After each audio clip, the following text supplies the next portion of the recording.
ನಮಸ್ತೆ. ಒಂದು ತುಂಬ ಇಂಟರೆಸ್ಟಿಂಗ್ ಎಪಿಸೋಡ್ ಇಟ್ಕೊಂಡು ನಿಮ್ಮ ಮುಂದೆ ಬಂದಿದ್ದೇನೆ. ನನಗೆ ಖುಷಿ ಆಗ್ತದೆ ಇವತ್ತು ಮಾತಾಡಲಿಕ್ಕೆ.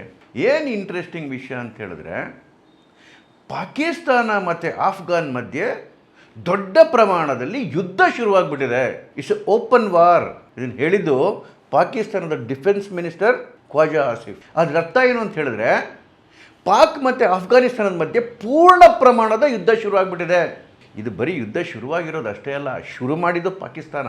ಆದರೆ ಅಫ್ಘಾನಿಸ್ತಾನ ಆಮೇಲೆ ಹೆಂಗೆ ಬಂದು ಒಳಗಡೆಗೆ ನುಗ್ಗಿ ಹೊಡಿತಾ ಇದೆ ಪಾಕಿಸ್ತಾನಕ್ಕೆ ಅಂತ ಹೇಳಿದ್ರೆ, ಸುಮಾರು 55 ಜನ ಸೈನಿಕರ ಹೆಣ ಈಗಾಗಲೇ ಬಿದ್ದೋಗಿದೆ. ಇದು ಅಫಿಷಿಯಲ್ ಕನ್ಫರ್ಮೇಷನು.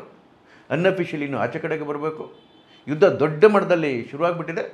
ಬಿಗಿನಿಂಗಲ್ಲೇನೆ ಅಫ್ಘಾನಿಸ್ತಾನದ ಮೇಲುಗೈ ದೊಡ್ಡ ಪ್ರಮಾಣದಲ್ಲಾಗಿದೆ. ಅದು ಡೀಟೇಲ್ಗಳು ನಿಮಗೆ ಮುಂದೆ ಹೇಳ್ತಾ ಹೋಗ್ತೀನಿ. ಆದರೆ ಅದಕ್ಕಿಂತ ಇಂಟ್ರೆಸ್ಟಿಂಗ್ ವಿಷಯ ಏನಂತ ಹೇಳಿದ್ರೆ, ಈ ಪಾಕಿಸ್ತಾನ ಮತ್ತು ಅಫ್ಘಾನಿಸ್ತಾನ ಯುದ್ಧದಿಂದ ಭಾರತಕ್ಕೆ ಬಂಪರ್ ಲಾಭ ಆಗ್ತಾ ಇದೆ. ಬಂಪರ್ ಲಾಭ ಒಂದಲ್ಲ ಎರಡಲ್ಲ, ಸುಮಾರು 10 ದೊಡ್ಡ ಪ್ರಮಾಣದ ಲಾಭಗಳು ಭಾರತಕ್ಕಾಗ್ತಾ ಇದೆ. ಇದಕ್ಕಿಂತ ಖುಷಿ ವಿಷಯ ಏನೇನಿದೆ ರೀ ನೋಡಿ, ಒಂದೊಂದನ್ನು ಎಕ್ಸ್ಪ್ಲೈನ್ ಮಾಡ್ಕೊಂಡು ಹೋಗ್ತೀನಿ ಯಾವ್ಯಾವ ಲಾಭಗಳು ಭಾರತಕ್ಕಾಗುತ್ತೆ ಅಂಥೇಳಿ. ಮೊದಲನೇದು ನೋಡಿ, ಪಾಕಿಸ್ತಾನ ಎಂಥ ಪಾಪಿ ದೇಶ ಅಂತ ಹೇಳಿದ್ರೆ, ಭಾರತವನ್ನು ಹೇಗಾದರೂ ಮಾಡಿ ಬ್ಲೀಡ್ ಮಾಡಬೇಕು, ಭಾರತವನ್ನು ತುಂಡು ಮಾಡಬೇಕು ಅಂತೇಳಿ ಯಾವ್ಯಾವ ರೀತಿ ಪ್ಲ್ಯಾನ್ ಹಾಕ್ಕೊಂಡಿತ್ತು ಅಂತ ಹೇಳಿದ್ರೆ, ಒಂದು ಕಡೆಗೆ ಪಾಕಿಸ್ತಾನ ಇಲ್ಲಿ ನಾನು ತೊಂದರೆ ಕೊಡ್ತಾ ಇರ್ತೀನಿ, ಇನ್ನೊಂದು ಕಡೆಯಿಂದ ಚೀನಾಯಿಂದ ತೊಂದರೆ ಕೊಡಿಸ್ತಾ ಇರ್ತೀನಿ, ಮತ್ತೊಂದು ಕಡೆಗೆ ಬಾಂಗ್ಲಾ ತೊಂದರೆ ಕೊಡ್ತಾ ಇರುತ್ತೆ. ಸೊ ಭಾರತ ಈ ಮೂರೂ ಫ್ರಂಟಲ್ಲಿ ತನ್ನ ಸೈನಿಕರನ್ನು ಬಿಟ್ಕೊಂಡು ಅಲ್ಲೇ ಎಂಗೇಜ್ ಆಗಿರುತ್ತೆ. ಆಗ ಈಸಿಯಾಗಿ ಭಾರತವನ್ನು ಡಿಸ್ಟೆಬಿಲೈಸ್ ಮಾಡಬೇಕು ಅನ್ನೋದು ಪಾಕಿಸ್ತಾನದ ಹುನ್ನಾರ ಆಗಿತ್ತು. ಯಾಕೆಂತೇಳಿ ಈಗಾಗಲೇ ಬಾಂಗ್ಲಾನು ಟ್ರೈನ್ ಅಪ್ ಮಾಡಿಬಿಟ್ಟಿತ್ತಲ್ಲ ಇಷ್ಟು ದಿವಸ. ಇದು ಚೈನಾ ಆಫ್ಕೋರ್ಸ್ ನಮ್ಮ ಎನಿಮಿ ದೇಶನೇ. ಇದು ಪಾಕಿಸ್ತಾನದ ಪ್ಲ್ಯಾನ್ ಆಗಿತ್ತು. ಆದರೆ ಈಗೇನಾಗೋಗಿದೆ ಅಂತ ಹೇಳಿದ್ರೆ, ಭಾರತ ಸುಭಿಕ್ಷವಾಗ್ಬಿಡ್ತು. ಅಲ್ಲಿ ಬಾಂಗ್ಲಾನು ಅರ್ಧಂಬರ್ಧ ಸರಿ ಹೋಗ್ಬಿಟ್ಟಿದೆ, ಚೀನಾನು ನಮ್ಮ ಹತ್ರ ಬರ್ತಾ ಇದ್ದಾರೆ. ಆದರೆ ಪಾಕಿಸ್ತಾನದ ಪರಿಸ್ಥಿತಿ ಏನಾಗ್ಬಿಟ್ಟಿದೆ ಅಂದರೆ, ಪಾಕಿಸ್ತಾನಕ್ಕೆ ಆ ಕಡೆಯಿಂದ ಇರಾನ್ ಗುದ್ದುತ್ತಾ ಇದೆ. ಯಾಕೆ ಅಂತ ಹೇಳಿದ್ರೆ, ಇರಾನ್ ಅಮೇರಿಕಾ ಕಾನ್ಫ್ಲಿಕ್ಟಲ್ಲಿ ಪಾಕಿಸ್ತಾನ ಅಮೇರಿಕಾ ಜೊತೆ ನಿಂತ್ಕೊಂತು. ಒಂದು ಬಾರ್ಡ್ರಲ್ಲಿ ಇರಾನ್ ಇದೆ, ಇರಾನ್ ಗುದ್ದುತ್ತಾ ಇದೆ. ಮೇಲ್ಗಡೆಯಿಂದ ಅಫ್ಘಾನ್ ಗುದ್ದುತ್ತಾ ಇದೆ, ಈ ಕಡೆಯಿಂದ ಭಾರತ ಗುದ್ದುತ್ತಾ ಇದೆ. ಇಲ್ಲಾಗಲೇ ವೆಸ್ಟರ್ನ್ ಕಮಾಂಡ್ ಒಳಗಡೆಗೆ ಸಮರಾಭ್ಯಾಸ ಶುರು ಮಾಡಿಸ್ಬಿಟ್ಟಿದೆ ಭಾರತ. ಜೊತೆಗೆ ಪಾಕಿಸ್ತಾನದ ಒಳಗಡೆಗೆ ವಿದ್ರೋಹ ಶುರುವಾಗ್ಬಿಟ್ಟಿದೆ. BLA ಏನಿದೆ, ಬಲೂಚಿಸ್ತಾನ್ ಲಿಬರೇಷನ್ ಆರ್ಮಿ, ಅದು ಅಲ್ಲಿನ ಸೈನ್ಯದ ಮೇಲೆ ದೊಡ್ಡ ಪ್ರಮಾಣದ ಅಟ್ಯಾಕ್ಗಳು ಮಾಡ್ತಾ ಇದೆ. ನಾವು ಬಲೂಚಿಸ್ತಾನ ಸಪ್ರೇಟ್ ದೇಶ ಆಗ್ತೀವಿ ಅಂತೇಳಿ. ಹೀಗೆ ಭಾರತದ ಮೇಲೆ ಏನು ಆಸೆ ಇಟ್ಕೊಂಡಿತ್ತಲ್ಲ, ಭಾರತದ 3 ಫ್ರಂಟಲ್ಲಿ ಎಂಗೇಜ್ ಮಾಡುತ್ತೀವಿ ಅಂತೇಳಿ, ಈ ಅದೇ ವಿಷವರ್ತುಲದಲ್ಲಿ ಪಾಕಿಸ್ತಾನ ಸಿಕ್ಕಿ ಒದ್ದಾಡ್ತಾ ಇದೆ. ಇನ್ನೊಂದು ಇಂಪಾರ್ಟೆಂಟ್ ಫ್ಯಾಕ್ಟರ್ ಏನು ಗೊತ್ತಾ, ಯುದ್ಧದಲ್ಲಿ ಯಾಕೆ ಅಫ್ಘಾನಿಸ್ತಾನ ಇಷ್ಟು ಬೇಗ ದೊಡ್ಡ ಪ್ರಮಾಣದಲ್ಲಿ ಡ್ಯಾಮೇಜ್ ಮಾಡ್ತಾ ಇದೆ ಪಾಕಿಸ್ತಾನಕ್ಕೆ ಅಂತ ಹೇಳಿದ್ರೆ, ನೋಡ್ರಿ, ನೀವು ಪಾಕಿಸ್ತಾನ ಸೈನ್ಯವನ್ನು ಮತ್ತು ಅಫ್ಘಾನಿಸ್ತಾನ ಸೈನ್ಯವನ್ನು ಕಂಪೇರ್ ಮಾಡಲಿಕ್ಕೆ ಆಗಲ್ಲ. ಪಾಕಿಸ್ತಾನದ ಸೈನ್ಯದಲ್ಲಿರ್ತಕ್ಕಂಥವ್ರು ಅತಿ ಹೆಚ್ಚು ಪಂಜಾಬ್ ಪ್ರಾಂತ್ಯದವರು. ಕುಡಿದು ತಿಂದು ಎಮ್ಮೆಗಳಾದಂಗೆ ಆಗ್ಬಿಟ್ಟವ್ರೆ ದಪ್ಪಗೆ. ಜೊತೆಗೆ ಈ ಪಾಕಿಸ್ತಾನದ ಅಷ್ಟೂ ವ್ಯಾಪಾರಗಳನ್ನ ಕಂಟ್ರೋಲ್ ಮಾಡಿಟ್ಕೊಂಡಿರೋದು ಸೈನ್ಯ. ಸೊ ಇವರಿಗೆ ವ್ಯಾಪಾರ ಮಾಡಿಕೊಂಡು ದುಡ್ಡು ಗಳಿಸ್ಕೊಂಡು ಮಜಾ ಮಾಡಿಕೊಂಡು ತಿಂದು ತೇಗಿ ಅಭ್ಯಾಸ ಆಗಿರೋರಿಗೆ ಈ ಪ್ರಾಣದ ಹಂಗು ತೊರೆದು ಯುದ್ಧ ಮಾಡ್ತಕ್ಕಂತಹ ಆ ಮನಸ್ಥಿತಿನೇ ಹೊರಟೋಗ್ಬಿಟ್ಟಿದೆ ಪಾಕಿಸ್ತಾನದ ಸೈನಿಕರಿಗೆ. ಆದರೆ ಇದೇ ಅಫ್ಘಾನಿಸ್ತಾನ ಸೈನಿಕರು ಏನಿದಾರಲ್ಲ, ಯುದ್ಧ ಪೀಪಾಸುಗಳು, ಸುಮಾರು 6.5 ಅಡಿ ಎತ್ತರ ಇರ್ತಾರೆ ರೀ, ವೆಲ್ ಬಿಲ್ಡು, ಯುದ್ಧ ಅವ್ರಿಗೆ ಯುದ್ಧ ಬಿಟ್ಟರೆ ಬೇರೆ ಏನೂ ಗೊತ್ತೇ ಇಲ್ಲ. ಅಂಥ ದೈತ್ಯ ಶಕ್ತಿ ಮುಂದೆ ಪಾಕಿಸ್ತಾನ ಬೆತ್ತಲ ಹೋಗಿದೆ. ಸೊ ಭಾರತವನ್ನು ಬ್ಲೀಡ್ ಮಾಡೋಕ್ಕೆ ಹೊರಟಿದ್ದಂತಹ ಪಾಕಿಸ್ತಾನ ಸ್ವತಃವೇ ಬ್ಲೀಡ್ ಆಗೋಗ್ತಾ ಇದೆ. ಇದು ಮೊದಲನೇ ಲಾಭ. ಎರಡನೇದು, ಭಾರತದೊಳಗಡೆಗೆ ಭಯೋತ್ಪಾದಕರನ್ನು ನುಗ್ಗಿಸ್ತಕ್ಕಂಥ ಕೆಲಸವನ್ನು ಅಫ್ಘಾನಿಸ್ತಾನದಿಂದ ಮಾಡಿಸ್ಬೇಕು ಅಂತೇಳಿ ಪಾಕಿಸ್ತಾನ ಮುಂಚೆಯಿಂದ ಟ್ರೈ ಮಾಡಿತ್ತು. ಅಫ್ಘಾನಿಸ್ತಾನದಲ್ಲಿರ್ತಕ್ಕಂಥ ತಾಲಿಬಾನ್ಗಳಿಗೆ ಅವ್ರಿಗೆ ಚೆನ್ನಾಗಿ ಟ್ರೈನ್ ಅಪ್ ಮಾಡಿ ಅವನ್ನ ಭಾರತದೊಳಗಡೆಗೆ ನುಸುಳಿಸ್ಬೇಕು, ಕಾಶ್ಮೀರದೊಳಗಡೆಗೆ ನುಸುಳಿಸ್ಬೇಕು, ಪಂಜಾಬ್ ಒಳಗಡೆಗೆ ನುಸುಳಿಸ್ಬೇಕು. ಈ ರೀತಿ ನುಸುಳಿಸಿ ಭಾರತದ ಅರಾಜಕತೆಯನ್ನು ಸೃಷ್ಟಿ ಮಾಡಬೇಕು. ಇದು ಪಾಕಿಸ್ತಾನದ ಪ್ಲ್ಯಾನ್ ಆಗಿತ್ತು. ಅಫ್ಘಾನಿಸ್ತಾನವನ್ನು ಒಂದು ಭಯೋತ್ಪಾದಕ ಫ್ಯಾಕ್ಟ್ರಿ ಮಾಡಬೇಕು ಅಂತೇಳಿ ಪ್ಲ್ಯಾನ್ ಮಾಡಿತ್ತು ಪಾಕಿಸ್ತಾನ. ಆದರೆ ಯಾವಾಗ ಪಾಕಿಸ್ತಾನದ 55 ಸೈನಿಕರ ಹೆಣನೇ ಬಂತಲ್ಲ ಪಾರ್ಸಲ್ ಒಳಕ್ಕೆ, ಆಗ ಗೊತ್ತಾಯಿತು ಯಾವ ಸ್ಥಿತಿ ಒಳಗಡೆಗೆ ನಾನು ನಿಂತಿದ್ದೀನಿ, ಅಫ್ಘಾನಿಗಳು ಈಗ ಯಾರಿಗೆ ಹೆಡೆಮುರಿ ಕಟ್ತಾ ಇದ್ದಾರೆ ಅಂತೇಳಿ. ಅದಕ್ಕೆ ವಾಜಪೇಯಿ ಅವ್ರದ್ದೊಂದು ಕವಿತೆ ಭಾಳ ಸುಂದರವಾಗಿ ಹೇಳಿದರು. ವಾಜಪೇಯಿ ಅವರು, ಇನ್ನೊಬ್ಬರು ಮನೆ ಸುಡೋದಕ್ಕೆ ನಿಮ್ಮಲ್ಲಿ ಕಿಡಿ ತಯಾರು ಮಾಡಿದ್ರೆ ಅದು ನಿಮ್ಮನೆ ಸುಡುತ್ತೆ. ಈಗ ಆಗ್ತಾ ಇರೋದು ಅದೇನೇ ಪಾಕಿಸ್ತಾನದಲ್ಲಿ. ಭಾರತವನ್ನು ಸುಡೋದಕ್ಕೆ ಕಿಡಿ ರೆಡಿ ಮಾಡಿತ್ತು ಅಫ್ಘಾನಿಸ್ತಾನದಲ್ಲಿ, ಈಗ ಅದೇ ಕಿಡಿ ಪಾಕಿಸ್ತಾನವನ್ನು ಸುಟ್ಟು ಬೂದಿ ಮಾಡ್ತಾ ಇದೆ. ಇದು ಎರಡನೇ ಲಾಭ. ಮೂರನೇ ಲಾಭ, ಯಾವ ಅಮೇರಿಕ ಬೆಂಬಲದಿಂದ ಅಮೇರಿಕದ ಫೈಟರ್ ಜೆಟ್ಗಳು ನನ್ನ ಹತ್ರ ಇದ್ದೇವೆ ಅಂತೇಳಿ ಭಾಳ ದುರಾಂಕಾರ ಪಡ್ತಿತ್ತು ಪಾಕಿಸ್ತಾನ F-16 ಮೇಲೆ.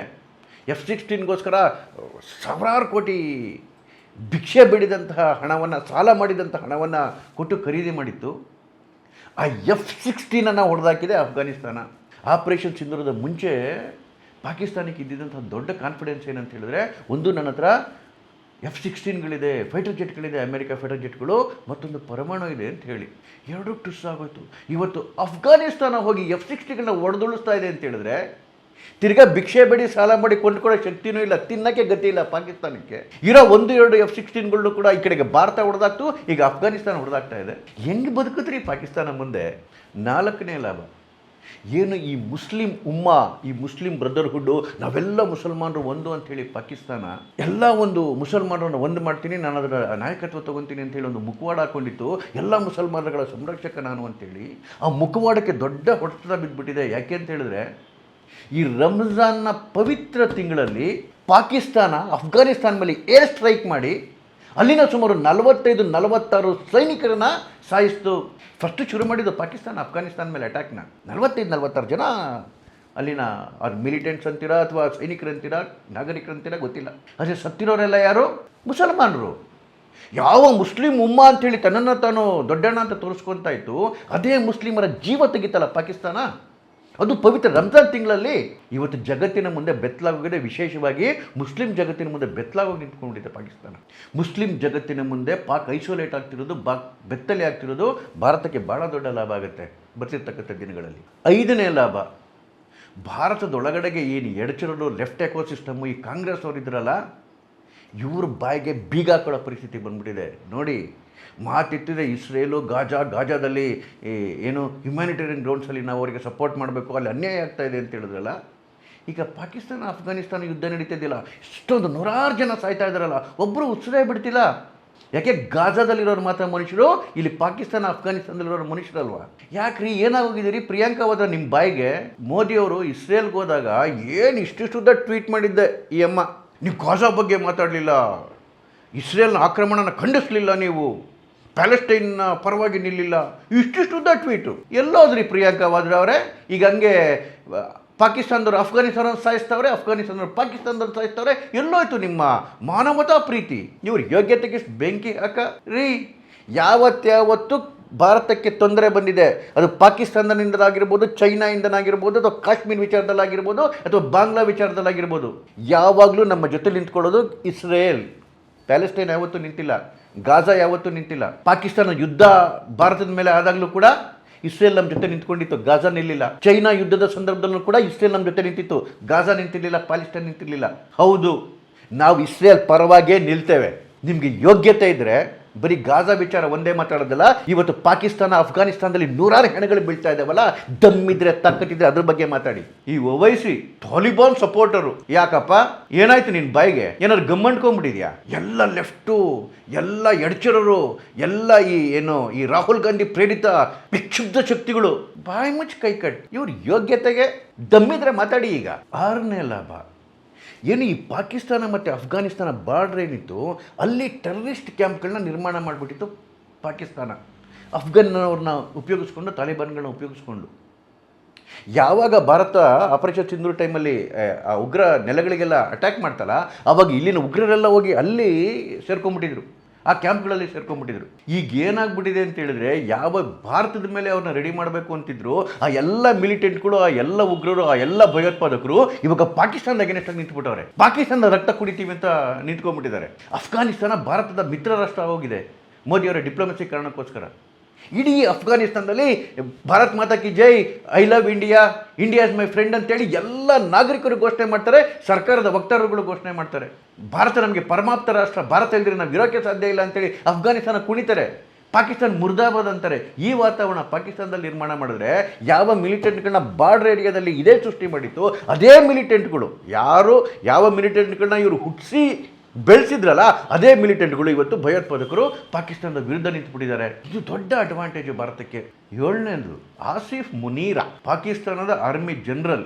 ಇವನೊಬ್ಬ ಹೇಳದ್ನಲ್ಲ, ಮುಲ್ಲಾಗಿಂತ ಕಡೆ ಇವನೊಬ್ಬ ಜಿಹಾದಿ. ಅವನು ಒಬ್ಬ ಆರ್ಮಿ ಜನರಲ್ ಥರ ಮಾತಾಡಲ್ಲ, ಒಬ್ಬ ದೊಡ್ಡ ಜಿಹಾದಿ ಥರನೇ ಮಾತಾಡೋದು. ಈ ಆಪರೇಷನ್ ಸಿಂಧೂರಕ್ಕೆ ಮುಂಚೆ ಮಾತಾಡ್ತಾ ಇದ್ದ, ಪಾಕಿಸ್ತಾನವನ್ನು ಅಲ್ಲ ಸೃಷ್ಟಿ ಮಾಡಿರೋದನ್ನೇ ಮುಸಲ್ಮಾನರ ಸಂರಕ್ಷಣೆಗೋಸ್ಕರ, ನಾವಿರೋದನ್ನೇ ಇಸ್ಲಾಂ ಸಂರಕ್ಷಣೆಗೋಸ್ಕರ, ಅದಕ್ಕೋಸ್ಕರ ಯಾವ ತ್ಯಾಗವನ್ನು ಮಾಡ್ತೀವಿ, ಯಾವ ಜಿಹಾದ್ ಬೇಕಾದ್ರೂ ಮಾಡ್ತೀವಿ ಅಂತೇಳಿ ಏನು ಬಡಾಯಿ ಕೊಚ್ಕೊಳ್ಳೋನು. ಇವತ್ತು ಅವನ ಪಾಡು ನಾಯ್ಪಾಡಾಗ್ಬಿಟ್ಟಿದೆ ಅಫ್ಘಾನಿಸ್ತಾನ ಹೊಡಿತಿರೋ ರೀತಿ ಒಳಗಡೆಗೆ. ಮೊದಲನೇದಾಗಿ ಆಪರೇಷನ್ ಸಿಂಧೂರದಲ್ಲಿ ಭಾರತ ಹುಚ್ಚಿನಾಯಿ ಹೊಡೆದಂಗೆ ಹೊಡಿತು, ಹೊಟ್ಟಿಸ್ಕೊಂಡಾಗಿ ಒಳಗಡೆಗೆ ನುಗ್ಗಿ ಹೊಡಿತು, ಉತ್ತರ ಕೊಡೋಕ್ಕಾಗಲಿಲ್ಲ ರೀ. ಅದಾದ ಮೇಲೆ ಅಮೇರಿಕ ಇರಾನ್ ಕಾನ್ಫ್ಲಿಕ್ಟಲ್ಲಿ ಪಕ್ಕದಲ್ಲಿರ್ತಕ್ಕಂಥ ಮುಸ್ಲಿಂ ಬ್ರದರ್ ಇರಾನ್ನ ಬಿಟ್ಬಿಟ್ಟು ಅಮೇರಿಕಕ್ಕೆ ಸಪೋರ್ಟ್ ಮಾಡಿದ ಆಸಿಫ್ ಮುನೀರ ಒಂದಷ್ಟು ಭಿಕ್ಷಾ ಪಾತ್ರೆಗೋಸ್ಕರ. ಈಗ ಅಫ್ಘಾನಿಸ್ತಾನ ಮೇಲೆ ಏರ್ ಸ್ಟ್ರೈಕ್ ಮಾಡಿ ಅಫ್ಘಾನಿಸ್ತಾನ ಒಳಗಡೆಗೆ ನುಗ್ಗಿ ಮಕಾಮೂತಿ ಕೆಚ್ಚಾಗ್ತಾ ಇದೆ. ಇವನು ಎಲ್ಲಿದ್ದಾನೋ ಗೊತ್ತೇ ಇಲ್ಲ. He has become a liability to ಪಾಕಿಸ್ತಾನಕ್ಕೆ ಒಂದು ಹೊರೆ ಆಗಿಬಿಟ್ಟಿದ್ದಾನೆ. ಇವಾಗ ಭಾರತದ ದೊಡ್ಡ ಶತ್ರು ಆಗಿದ್ದಂತಹ ಆಸಿಫ್ ಮುನೀರ ಅವನ ಅವನತಿ ಆಗ್ತಿರೋದು ಭಾರತಕ್ಕೆ ಭಾಳ ಲಾಭ ತಂದುಕೊಡ್ತಕ್ಕಂಥ ವಿಷಯ. 8ನೇದು, ಭಯೋತ್ಪಾದನೆಯನ್ನೇ ತನ್ನ ರಾಷ್ಟ್ರ ನೀತಿಯಾಗಿ ಮಾಡ್ಕೊಂಡ್ಬಿಟ್ಟಿತ್ತು ಪಾಕಿಸ್ತಾನ. ನ್ಯಾಷನಲ್ ಅಜೆಂಡಾ ಇವತ್ತು ಇಡೀ ಜಗತ್ತಿನ ಮುಂದೆ ಬೆತ್ತಲಾಗಿ ನಿಂತ್ಕೊಂಡಿದೆ. ನೋಡಿ, ಒಂದು ವಿಶೇಷವಾಗಿ ಈ ಮೊನ್ನೆ ನಮ್ಮಲ್ಲಿ ಭಾರತದಲ್ಲಿರ್ತಕ್ಕಂಥ ಲಿಬರಲ್ಗಳು, ಕಾಂಗ್ರೆಸ್ಸಿಗಳು ಭಾಳ ಪಡ್ಕೊಳ್ಳೋಕೆ ಶುರು ಮಾಡಿದ್ರು. ಪಾಕಿಸ್ತಾನ ಮತ್ತು ಸೌದಿ ಅರೇಬಿಯಾ ಮಧ್ಯೆ ಅಗ್ರಿಮೆಂಟ್ ಆಗೋಗಿದೆ. ಏನು ಅಗ್ರಿಮೆಂಟ್ ಅಂತ ಹೇಳಿದ್ರೆ, ಪಾಕಿಸ್ತಾನ ಮೇಲೆ ಯಾರಾದರೂ ಅಟ್ಯಾಕ್ ಮಾಡಿದ್ರೆ ಅದು ನನ್ನ ಮೇಲೆ ಅಟ್ಯಾಕ್ ಅಂತೇಳಿ ಸೌದಿ ಅರೇಬಿಯಾ ಅಂದ್ಕೊಳ್ಳುತ್ತೆ, ಸೌದಿ ಅರೇಬಿಯಾ ಮೇಲೆ ಯಾರಾದರೂ ಅಟ್ಯಾಕ್ ಮಾಡಿದ್ರೆ ಅದು ತನ್ನ ಮೇಲೆ ಅಟ್ಯಾಕ್ ಅಂತೇಳಿ ಪಾಕಿಸ್ತಾನ ಅಂದ್ಕೊಳ್ಳುತ್ತೆ. ಹಾಗಾಗಿ ಅವೆರಡು ಅತ್ಯಂತ ಮಿತ್ರ ರಾಷ್ಟ್ರಗಳು ಒಬ್ಬರ ಮೇಲೆ ಯಾರ ಮೇಲಾದರೂ ಅಟ್ಯಾಕ್ ಮಾಡಿದ್ರೆ ಇನ್ನೊಬ್ಬರು ಬಂದು ಜೊತೆಗೆ ನಿಂತ್ಕೊತಾರೆ ಅಂತ ಹೇಳಿ. ಸೌದಿ ಅರೇಬಿಯಾ ಬುದ್ಧಿರೋ ರಾಷ್ಟ್ರ ರೀ. ಈ ಭಿಕಾರಿಗಳ ಜೊತೆ ಹೋಗಿ ಯಾಕೆ ಅದು ವ್ಯವಹಾರ ಮಾಡುತ್ತೆ? ಅಗ್ರಿಮೆಂಟೇನೋ ಮಾಡ್ಕೊಂಡಿದೆ. ಯಾಕೆ ಮಾಡ್ಕೊಂಡಿದೆ ಅಂತ ಹೇಳಿದ್ರೆ, ಗುಲಾಮನಾಗಿ ಇಟ್ಕೊಂಡಿರೋದಕ್ಕೆ. ನಾಳೆ ಏನಾದರೂ ಸೌದಿ ಅರೇಬಿಯಾಗೆ ತೊಂದರೆ ಆದರೆ, ಹೇಗೂ ಪರಮಾಣು ಇರ್ತಕ್ಕಂತಹ ರಾಷ್ಟ್ರ ನನ್ನ ಜೊತೆಗೆ ಬಂದು ನಿಂತ್ಕೊಳ್ಳಿ ಅಂತೇಳಿ ಆ ಗುಲಾಮನ್ ಮಾಡಿ ಇಟ್ಕೊಳ್ಳೋಕ್ಕೆ ಅವತ್ತು ಸಿಗ್ನೇಚರ್ ಮಾಡಿತ್ತು ಬಿಟ್ಟರೆ, ಪಾಕಿಸ್ತಾನಕ್ಕಿರೋ ತೊಂದರೆ ಆದರೆ ಬಂದು ನಿಂತ್ಕೊಳ್ಳೋಕ್ಕಲ್ಲ. ಈಗ ಏನಾಗಿದೆ ನೋಡಿ, ಅಫ್ಘಾನಿಸ್ತಾನ ಪಾಕಿಸ್ತಾನದ ಮೇಲೆ ಯುದ್ಧ ಸಾರಿದೆ, ಒಳಗಡೆಗೆ ನುಗ್ಗಿ ಹೊಡಿತಾ ಇದೆ. ಅದು ಅಗ್ರಿಮೆಂಟ್ ಪ್ರಕಾರ ಸೌದಿ ಅರೇಬಿಯಾ ಬಂದು ನಿಂತ್ಕೋಬೇಕಿದ್ದಲ್ಲ ಪಾಕಿಸ್ತಾನ ಜೊತೆಗೆ. ಸೌದಿ ಅರೇಬಿಯಾ ಸೈಲೆಂಟಾಗಿ ಯಾಕೆ ಕೂತಿದೆ ಅಂದರೆ, ಪಾಕಿಸ್ತಾನ ಭಿಕಾರಿಗಳ ನಿಮ್ಮನ್ನು ಗುಲಾಮ್ರಾಗಿ ಮಾಡ್ಕೊಂಡಿದೆ ಸೌದಿ ಅರೇಬಿಯಾ. ಅದನ್ನ ನೆಚ್ಕೊಂಡಿದ್ರಲ್ಲೋ ಈ ಕಾಂಗ್ರೆಸ್ನ ಮತ್ತು ಎಡಚರ ಭಿಕಾರಿ ಮನಸ್ಥಿತಿಯವರೇ, ಒಂದು ಸ್ವಲ್ಪ ಬೆಳೆಸ್ಕೊಳ್ಳಿ. 9ನೇ ಲಾಭ, ಪಾಕಿಸ್ತಾನ ಏನು ಅಂದ್ಕೊಂಡಿತ್ತು, ಚೈನಾದ ಸಪೋರ್ಟ್ ನನಗೆ ಸಿಗುತ್ತೆ, ಬಾಂಗ್ಲಾದ ಸಪೋರ್ಟ್ ನನಗೆ ಸಿಗುತ್ತೆ, 3 ಕಡೆಯಿಂದ ಭಾರತದ ಮೇಲೆ ಅಟ್ಯಾಕ್ ಮಾಡ್ಬೋದು ಅಂತ ಹೇಳಿ. ಆದರೆ ಪರಿಸ್ಥಿತಿ ಹೇಗಾಗ್ಬಿಟ್ಟಿದೆ ನೋಡಿ. ಅಫ್ಘಾನಿಸ್ತಾನ ವಾರ್ ಡಿಕ್ಲೇರ್ ಮಾಡಿದೆ ಪಾಕಿಸ್ತಾನದ ಮೇಲೆ, ಪಾಕಿಸ್ತಾನದೊಳಗಡೆ ನುಗ್ಗಿ ಹೊಡಿತಾ ಇದೆ. ಪಾಕಿಸ್ತಾನ ಭಾರತನ ಅಟ್ಯಾಕ್ ಮಾಡೋದು ಬಿಟ್ಬಿಡಿ, ಈ ಕಡೆಗೆ ಪಾಕಿಸ್ತಾನ ಜೊತೆಗೆ ಬಾಂಗ್ಲಾನೂ ನಿಲ್ತಿಲ್ಲ, ಚೈನಾನೂ ನಿಲ್ತಿಲ್ಲ. ಪಾಕಿಸ್ತಾನ ಐಸೋಲೇಟ್ ಆಗೋಗಿದೆ. ಬಾಂಗ್ಲಾದಲ್ಲಿ ಪರಿಸ್ಥಿತಿ ಬದಲಾವಣೆ ಆಗಿದೆ. ಭಾರತದ ಪರವಾಗಿ ಮಾತುಗಳು ಕೇಳಿ ಬರ್ತಾ ಇದ್ದಾವೆ. ಚೈನಾ ಭಾರತದ ಮಿತ್ರ ಆಗೋದಕ್ಕೆ ಇಲ್ಲದ ಸಲ್ಲದ ಒದ್ದಾಟ ಮಾಡ್ತಾ ಇದೆ. ಭಿಕಾರಿ ಪಾಕಿಸ್ತಾನ ಒಂಟಿಯಾಗೋಗಿದೆ. 10ನೇ ಲಾಭ, ಯಾವ ಪರಮಾಣು ಅಸ್ತ್ರಗಳು ತನ್ನ ಹತ್ರ ಇದ್ದಾವೆ ಅಂಥೇಳಿ ಭಾಳ ದುರಾಂಕಾರ ಇತ್ತು ಪಾಕಿಸ್ತಾನಕ್ಕೆ. ಮತ್ತು ನನ್ನನ್ನು ಯಾರೂ ಮುಟ್ಲಿಕ್ಕಾಗಲ್ಲ, ಒಳಗಡೆಗೆ ಬಂದು ಯಾರೂ ನನ್ನನ್ನು ಅಟ್ಯಾಕ್ ಮಾಡಲಿಕ್ಕಾಗಲ್ಲ ಅಂತ ಏನು ಅಂದ್ಕೊಂಡ್ಬಿಟ್ಟಿತ್ತು. ಒಂದು ಆಪರೇಷನ್ ಸಿಂಧೂರಲ್ಲಿ ಭಾರತ ಅದನ್ನು ಸುಳ್ಳಾಗಿ ಮಾಡ್ತು. ಆದರೆ ಅದಾದಮೇಲೂ ಕೂಡ ನನ್ನ ಹತ್ರ ಪರಮಾಣು ಇದೆ, ಏನು ಬೇಕಾರಾಗ್ಬೋದು ಅಂತೇಳಿ ಭಾಳ ಬಡಾಯಿ ಕೊಚ್ಕೊತಾ ಇತ್ತು ಇಂಟರ್ನ್ಯಾಷನಲ್ ಫೋರಮ್ಗಳಲ್ಲಿ ಪಾಕಿಸ್ತಾನ. ಇವತ್ತು ಅಫ್ಘಾನಿಸ್ತಾನ ಒಳಗಡೆಗೆ ನುಗ್ಗಿ ಹೊಡಿತಾ ಇದೆ. ಏನಾಯಿತು ಪಾಕಿಸ್ತಾನದ ಪರಮಾಣು? ಎಲ್ಲಿದೆ ಪಾಕಿಸ್ತಾನದ ಪರಮಾಣು? ಆಪರೇಷನ್ ಸಿಂಧೂರು ಟೈಮಲ್ಲೇ ಪಾಕಿಸ್ತಾನ ಪರಮಾಣು ಶಕ್ತಿಯ ಬಗ್ಗೆ ಅನೇಕ ಪ್ರಶ್ನೆಗಳು ಉದ್ಭವಿಸಿದ್ವು. ಪಾಕಿಸ್ತಾನದಲ್ಲಿ ಪರಮಾಣು ಅಸ್ತ್ರಕ್ಕೆ ಬೇಕಾದಂಥ ರಾ ಮೆಟೀರಿಯಲ್ ಸಂಗ್ರಹ ಇಲ್ಲ ಅಂತಲ್ಲ, ಆದರೆ ಅದನ್ನು ಪೂರ್ಣ ಪ್ರಮಾಣದ ಶಸ್ತ್ರವನ್ನಾಗಿ ಮಾಡಲಿಕ್ಕೆ ಟೆಕ್ನಾಲಜಿ ಉಳಿದಿದೆಯಾ, ಆ ವ್ಯವಸ್ಥೆ ಉಳಿದಿದೆಯಾ, ಪರಿಸರ ಉಳಿದಿದೆಯಾ, ನಿಜವಾಗ್ಲೂ ಆ ತಾಕತ್ತಿದೆಯಾ ಪಾಕಿಸ್ತಾನಕ್ಕೆ ಅಂತ ಪ್ರಶ್ನೆಗಳು ಅವತ್ತೇ ಉದ್ಭವ ಆಗಿದ್ವು. ಈಗ ಅಫ್ಘಾನಿಸ್ತಾನ ಅಂತ ಒಂದು ಪುಟ್ಟ ದೇಶ ನುಗ್ಗಿ ಹೊಡೆಯೋದು ನೋಡಿದ್ರೆ, ಇವ್ರ ಪರಮಾಣುನು ಇನ್ನೊಂದು ಟುಸ್ ಬಾಂಬ ಅಂತ ಅನುಮಾನ ಪಡಲಿಕ್ಕೆ ಶುರುವಾಗುತ್ತೆ. ಇದು ಕೂಡ ಭಾರತಕ್ಕೆ ಭಾಳ ದೊಡ್ಡ ಲಾಭ. ನನಗೆ ಹೇಳಿದ್ದು ಒಂದಲ್ಲ ಎರಡಲ್ಲ ರೀ, 10 ಲಾಭಗಳು ದೊಡ್ಡ ಪ್ರಮಾಣದ್ದು. ಇನ್ನು ಹುಡ್ಕೊಂಡ್ರೆ ಎಷ್ಟು ಸಿಗುತ್ತೋ ಏನೋ.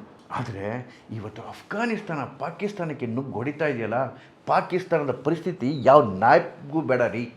ನಾಯ್ಪಾಡು ಅಂತಾರಲ್ಲ, ಅದಕ್ಕಿಂತ ವರ್ಸ್ಟ್ ಆಗೋಗಿದೆ. ಒಂದು ಕಡೆಗೆ ಒಳಗಡೆಯಿಂದ BLA ಹೊಡಿತಾ ಇದೆ, ಬಲೂಚಿಸ್ತಾನ್ ಲಿಬರೇಷನ್ ಆರ್ಮಿ. ಇನ್ನೊಂದು ಕಡೆಗೆ ಖೈಬರ್ ಪಶ್ತೂನಲ್ಲಿ ಅದೊಂದು ಪಾಕಿಸ್ತಾನ್ ತಾಲಿಬಾನ್ ಫ್ರಂಟು, ಅವರು ಒಳಗಡೆಯಿಂದ ಅಟ್ಯಾಕ್ ಮಾಡ್ತಾ ಇದ್ದಾರೆ. ಆಚೆ ಕಡೆಯಿಂದ ಅಫ್ಘಾನಿಸ್ತಾನ ನುಗ್ಗಿ ಹೊಡಿತಾ ಇದೆ. ಜೊತೆಗೆ ನಿಂತ್ಕೊಳ್ಳೋಕ್ಕೆ ಯಾರೂ ಬರ್ತಿಲ್ಲ. ಚೈನಾ ಬರ್ತಿಲ್ಲ, ಸೌದಿ ಬರ್ತಿಲ್ಲ, ಅಮೇರಿಕ ಬರ್ತಿಲ್ಲ. ಕಾಡಿ ಬೇಡಿ, ಭಿಕ್ಷೆ ಬೇಡಿ, ಸಾಲ ಮಾಡಿ ಒಂದಷ್ಟು ದೊಡ್ಡ ಫೈಟರ್ ಜೆಟ್ಗಳು ತರಿಸ್ಕೊಂಡಿತ್ತು ಅಮೇರಿಕೆಯಿಂದ, ಅವನು ಸುಟ್ಟು ಬೂದಿಯಾಗಿ ಹೋಗ್ತಾ ಇದ್ದಾವೆ. ಅದಕ್ಕೆ ವಾಜಪೇಯಿ ಅವರು ಹೇಳಿದ್ದು, ಇನ್ನೊಬ್ಬರು ಮನೆ ಸುಡೋದಕ್ಕೆ ಕಿಡಿ ಹೆಚ್ಚಿದ್ರೆ ಅದು ನಿಮ್ಮನೆ ಸುಡುತ್ತೆ ಅಂತೇಳಿ. ಇವತ್ತು ಪಾಕಿಸ್ತಾನದ ಮನೆ ಸುಡ್ತಿಲ್ಲ, ಸಂಪೂರ್ಣವಾಗಿ ಸುಟ್ಟು ಕರ್ಕಲಾಗಿ ಹೋಗ್ತಾ ಇದೆ. ಆಗಬೇಕು ಈ ಸ್ಕೌಂಡ್ರಲ್ಸ್ಗೆ. ನಮಸ್ಕಾರ.